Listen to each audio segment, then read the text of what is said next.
The right golf tournament format can help your participation, and the wrong golf tournament can hurt your participation.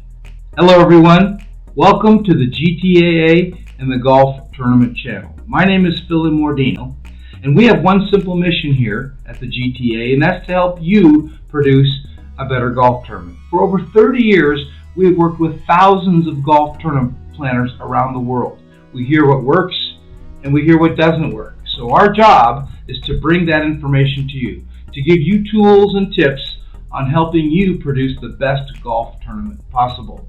So we want to encourage you to subscribe to the Golf Tournament channel, because you'll be notified of upcoming videos that we're going to cover every aspect of your golf tournament, from how to find the best golf course and negotiate the best deal, how to fill your field with golfers, how to sell major sponsors, how to work with volunteers, and so much more. So grab your committees, get some paper and a pencil, and let's get started, as we're going to cover something very unique today, and that is golf tournament format. Now there's over 100 golf tournament formats that you could use for your golf tournament. Some work better than others. We're going to cover 7 of the most popular formats, and you can see whether this is the best one for you. So grab your committee, let's get started. Now you may be asking yourself, what's so important about a format, a tournament format? We've been doing a Scramble forever and it works just fine.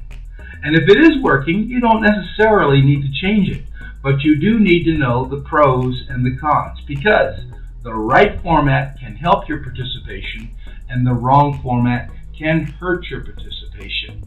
So let's talk about some of the negatives of typically using a Scramble year after year. Number one, golfers like something unique and different. If you're playing the same shotgun Scramble year after year, it might get old. They might want to change. They might want to see something different.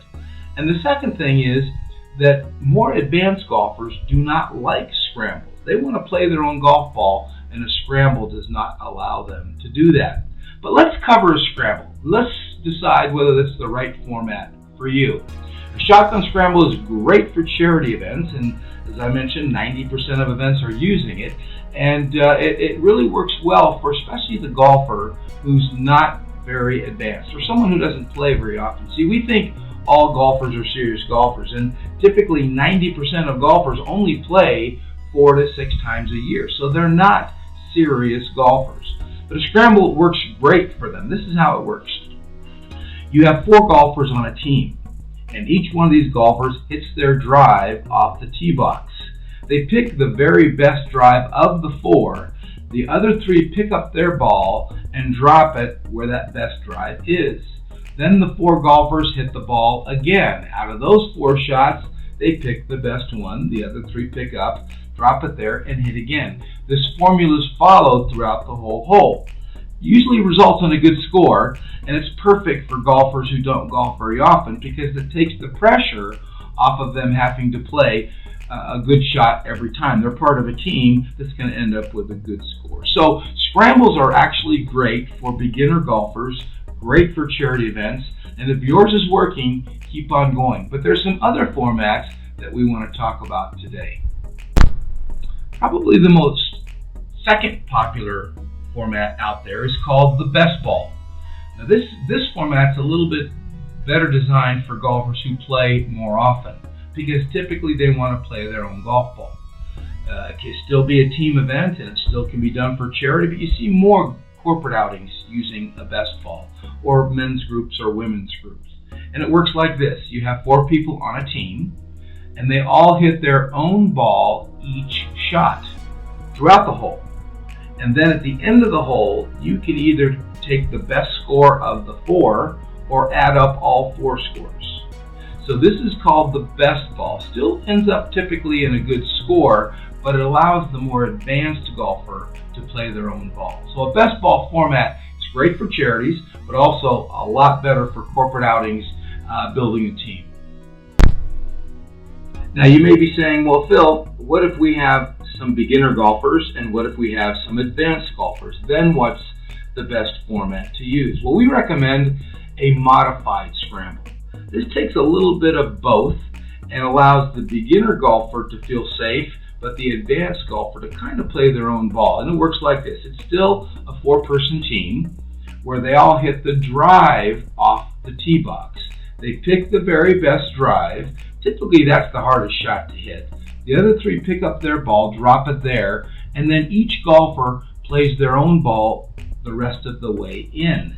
And you can score it a couple of ways. You can take the best score of the 4, or you can add up all 4 scores, or add just a couple. Just depends on how you want to score it. But this is actually a great format when you have a mixed group of golfers. Beginners don't feel as threatened because, again, they're still part of the team, and serious golfers get to kind of play their own ball. So a modified scramble works best. Great for charities and great for corporate outings. Now, if you want to try something unique and different, you may want to consider a ProAm. This is a professional/amateur event. This is a great format, and you can raise a lot more money, although it does take a lot more work. The concept is simple. You put a professional golfer in each foursome. Typically, golfers will pay you double, maybe even triple, to play with a professional golfer. It's fun for us amateurs to play with a pro golfer, and we're going to pay you more just to do that.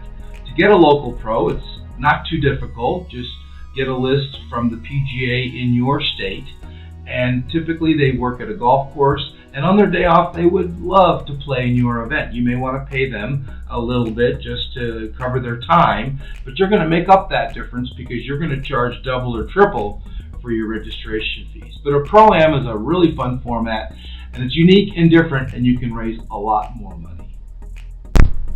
Now, a similar event to the ProAm is what we call the Celebrity Am. And instead of putting a pro in each foursome, you'd put a celebrity in your foursome. Celebrity can mean anybody in your community that's well known, anybody that has exposure, and someone else will pay you extra to play with. That might be someone in the news department at the television station. It might be a DJ at the local radio station. It could be a retired sports figure, or maybe not retired. Or it also could be a politician. Someone who we golfers will pay you extra to play with. Here again, you can charge double, triple, sometimes quadruple, depending on the caliber of the celebrity, to play in your golf tournament. The key here is getting celebrities that have a connection to your organization and have a passion for what you're trying to achieve. Because if they believe in your cause, they're going to participate and you can make more money. Celebrity Ams are great for charity events. I've also seen them done in corporate outings. But the nice thing about celebrity events is they're going to get a lot more exposure for your organization. The media typically will cover celebrity events in the local news, and so it'll get you a lot of exposure for your organization. Try to find celebrities who have a good following on social media, because that's additional exposure for your organization. But a Celebrity Am is a unique format that can raise you a lot of money. This next format idea is if you're a charity and you don't have a lot of golfers but you want to raise a lot of money, you may want to consider a golf-a-thon, or some call it a golf marathon. This is a concept that raises big money around the country year after year. And it works simply like this. You recruit golfers to raise pledges per hole, and they play as many holes as they can on a particular day.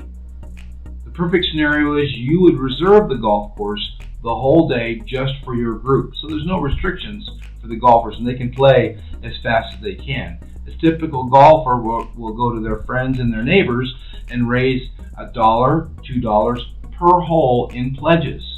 So they may go to 25 people at $1 a hole and raise $25 per hole. If your golfers raise $25 a hole and play 100 holes of golf in that one day, you're going to raise $100,000 for your organization. It's a great format. It's a lot of work, a lot of fun, but it's ideally for you charities who do not have a lot of golfers, but you do have some that want to go out and raise pledges and funds for your organization. Make-A-Wish only had 18 golfers and they raised $56,000. So you haven't tried a golf-a-thon, you may want to, because it does raise a lot of money. Now this last format is one of my favorites, Have you ever played golf in the dark? Produce the golf outing at night.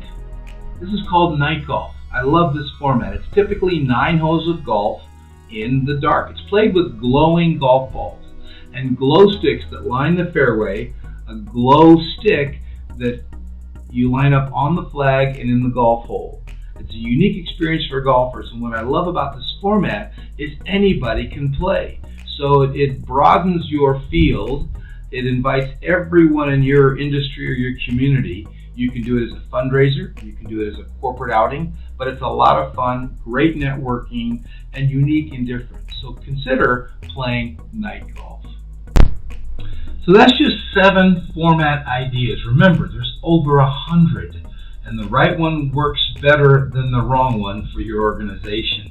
If you want a list of these 100 formats, we have our book called Golf Tournament Games and Contests. It lists every single format, scoring method, game, contest, side games, and fundraising ideas for your golf outing. Just go to our website, which is gtaaweb.org, or you can email me at pimmordino@gtaaweb.org. Hey, thanks for tuning in. We appreciate your time. We know you're busy, but again, we're here for you. We're here to serve you. Membership for the GTAA is always free, and we have one simple mission: to help you produce a better golf tournament. So keep up the good work in your community. Let us know how we can serve you. Stay in touch, and we'll see you in the next video.